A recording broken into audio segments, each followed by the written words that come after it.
పూర్తి వివరాలకు చదవండి రేపటి అక్షర శిల్పం దినపత్రికలో.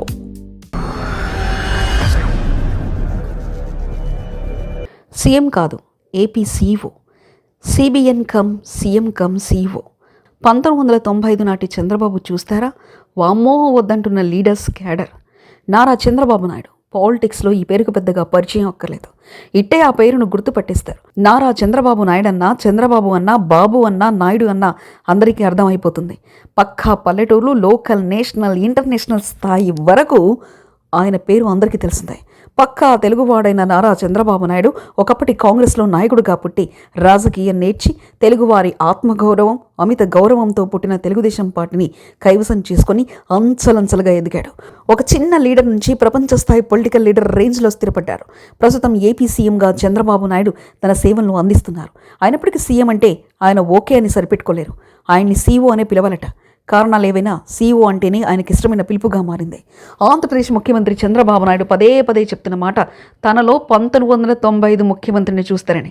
ఆయన తరచూ ఈ వ్యాఖ్యలు చేస్తుండటంతో నాడు ఆయన ఎలా ఉండేవారని ఇప్పుడు జనరేషన్కు సహజంగా అనుకుంటుంది. 1995లో చంద్రబాబు తొలిసారి ముఖ్యమంత్రిగా బాధ్యతలు స్వీకరించినప్పుడు ఆయన చాలా నిక్కచ్చిగా వ్యవహరించేవారు. నాడు తాను చీఫ్ మినిస్టర్ కాదని రాష్ట్రానికి సీఈఓ అని తనకు తానే ప్రకటించుకున్నారు. ఎన్టీఆర్ నుంచి ముఖ్యమంత్రి పదవి తీసుకున్న చంద్రబాబు ఇటు పార్టీని అటు ప్రభుత్వాన్ని నడపడంలో 1995లోనే అడుగులు పడ్డాయి. అప్పటి నుంచి ఆయన రాజకీయ ప్రస్థానానికి ఇక ఏమాత్రం బ్రేకులు పడలేదు. ఇప్పటికీ 4 సార్లు ముఖ్యమంత్రిగా చంద్రబాబు పనిచేశారు. పార్టీ అధికారంలోకి రాలేని సమయంలో ప్రతిపక్ష నాయకుడిగా వ్యవహరించారు. ప్రతిపక్ష నాయకుడిగా కూడా ఉమ్మడి ఆంధ్రప్రదేశ్లో సమర్థవంతమైన పాత్రను ఆయన పోషించారు. ఇప్పుడు 2025లో ఉన్నామంటూ 30 ఏళ్లకు వెనక్కి వెళితే ఆయన ఏంటో అందరికీ తెలుసు. పార్టీని, ప్రభుత్వాన్ని ఒంటి చేత్తో నడిపేవారు. నిత్యం సమీక్షలు నిర్వహించేవారు. నాడు హైదరాబాద్ సచివాలయంలో రాత్రి 9 గంటల వరకు జిల్లా కలెక్టర్లతో వీడియో కాన్ఫరెన్స్ నిర్వహించేవారు. అక్కడి నుంచి జూబ్లీహిల్స్లోని తన నివాసానికి వెళ్తూ దారి మధ్యలో ఉన్న తెలుగుదేశం పార్టీ కేంద్ర కార్యాలయానికి వెళ్ళి అక్కడ పార్టీ నేతలతో భేటీ అయి గంట సేపు వారికి దిశానిర్దేశం చేసేవారు. కానీ ఇప్పుడు పార్టీ కేటాయించే సమయం తక్కువగానే ఉంటుంది. అదే సమయంలో సమీక్షలకు మాత్రం శాఖల వారీగా నిర్వహిస్తున్నారు. దీంతో పాటు ఆకస్మిక తనిఖీలను కూడా విస్తృతంగా చేసేవారు. చంద్రబాబు ఆకస్మిక పర్యటనకు వచ్చారంటే ఎవరో ఒకరు సస్పెండ్ అయ్యేవారు. అందుకే అధికారులు ఒళ్ళు దగ్గర పెట్టుకొని పనిచేసేవారు. ఇప్పుడు 7 నెలలు గడుస్తున్న చంద్రబాబు ఆకస్మిక పర్యటనలు చేయడం లేదు. ఇక మరో కీలకమైన అంశం మంత్రుల విషయంలో కూడా చాలా స్ట్రిక్ట్గా ఉండేవారు. ఏ మాత్రం తోక జాడించారని తెలిసిన వెంటనే యాక్షన్లోకి దిగేవారు. నాడు న్యూస్ ఛానల్స్ లేవు, కేవలం పత్రికలు మాత్రమే. పత్రికల్లో వచ్చిన వార్తల ఆధారంగా చర్యలు తీసుకునేవారు. నాడు ఉమ్మడి ఆంధ్రప్రదేశ్లో కర్నూలు నుంచి నాడు ఒక అవినీతి కథనం ఒక ప్రధాన పత్రికలో ప్రచురితమైంది.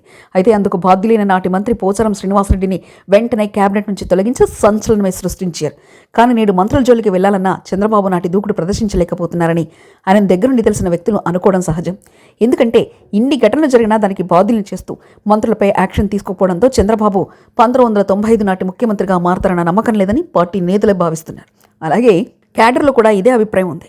చంద్రబాబు పదే పదే తనలో 1995 ముఖ్యమంత్రిని చూస్తారన్న మాటలు వాస్తవ రూపం దాల్చేదెన్నడు అని క్యాడర్ కూడా ఎదురుచూపులు చూస్తుంది. అయితే అప్పుడు ఆయన 40 వయసులో ఉండడానికి ఆ దూకుడికి కారణమన్న కామెంట్స్ కూడా లేకపోలేదు.